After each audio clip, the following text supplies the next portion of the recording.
Okay, so here is the fun part. It's actually cutting the fingers in these sides.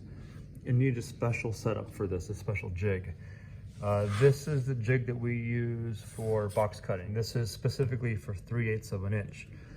And also this part goes with it. This is also the key part actually. You put this thing into the slots like this with the block at the back. Once you push it, just enough to cut it, then you stop. But this part is used with it. This is a dado set, a D-A-D-O. You raise this up, it's actually two blades stuck together, or they're clamped together inside the table saw. Just like a normal blade, but just wider. This from one edge to the other edge is 3/8 of an inch. And that's exactly how wide all these gaps are here, and also how wide this thing is, okay? So to set this thing up, what I do is I basically slide it over the blade. You can see how tight of a fit it is. There's no wiggle room.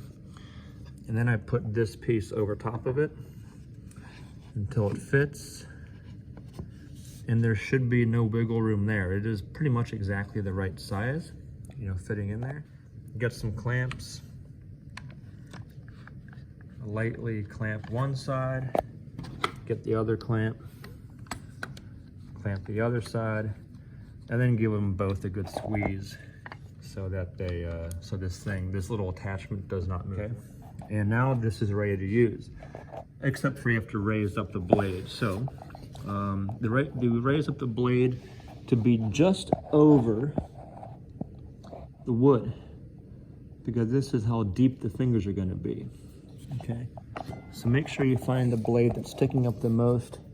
Go a little bit higher than that, just barely, because if it's higher than that, then the fingers will stick out just a little tiny bit, and then you can always go back and sand them smooth. Here's how it starts. So we'll take one piece of wood, I'm going to gently push this up against the stop block.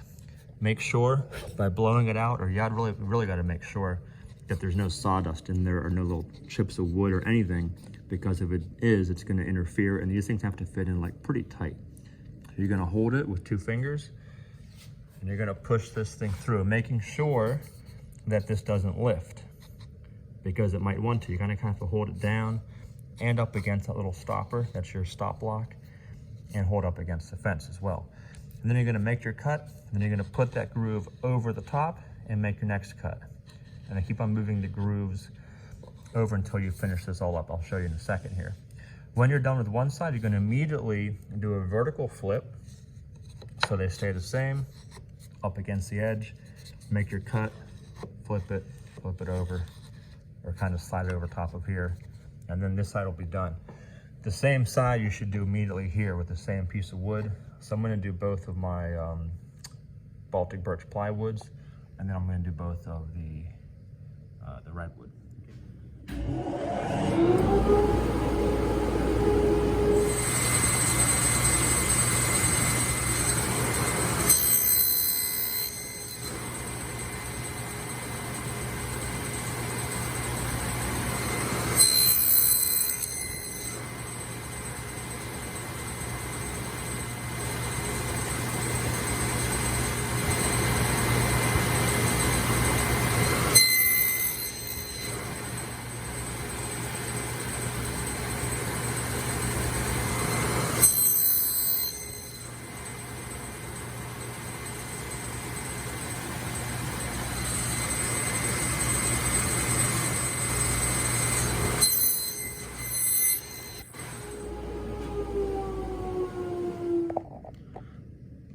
Okay, so this was finished up. You can kind of see what I was doing there.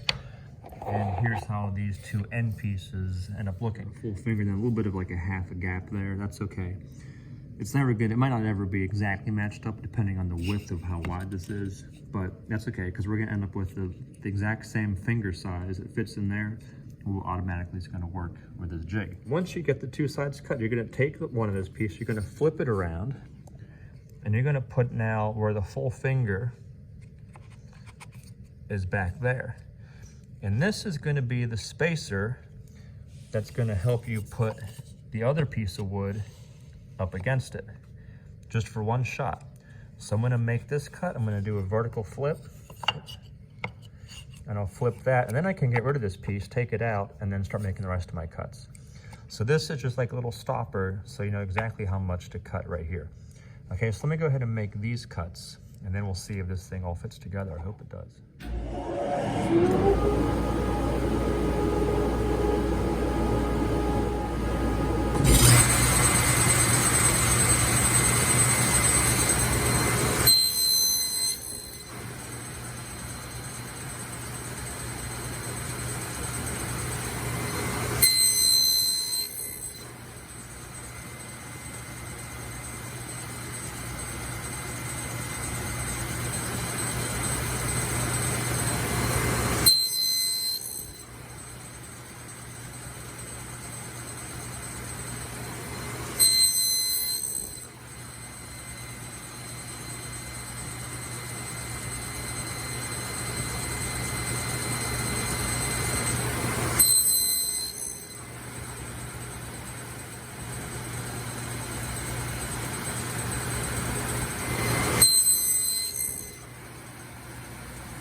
All right, so I've got my two sides here, my two other sides here. You can see I was doing always a vertical flip to get the two sides. You are gonna get some chipped out from the blade, break them loose. It'd be great if it doesn't happen at all, but probably you will get some. Break all that stuff out first. Okay, so I'm gonna do, it should be like this. Come on, baby. It's pretty snug, but it is going together. Good, cool. And then we'll do the other side over here. The redwood will be like this, I think. Yeah, it's pretty tight, but not too tight. I got wood here or something. Break that loose.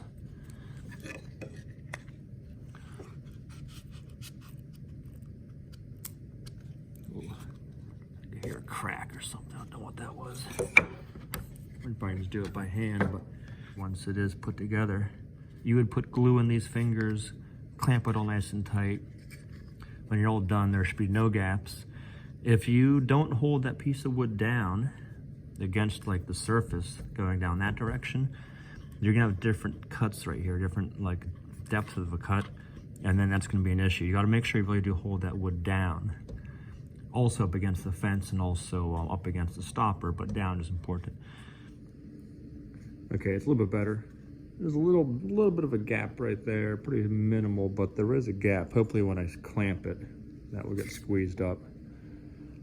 Maybe I didn't really hold it down, I don't know. But overall, it's kind of cool. And these do sit a little bit proud of the wood. Proud meaning it sticks out a little bit beyond the edge, and that's why, and that's fine because it's easy to sand off there. And if you like it like that, you can keep it sitting up proud. That's no issue.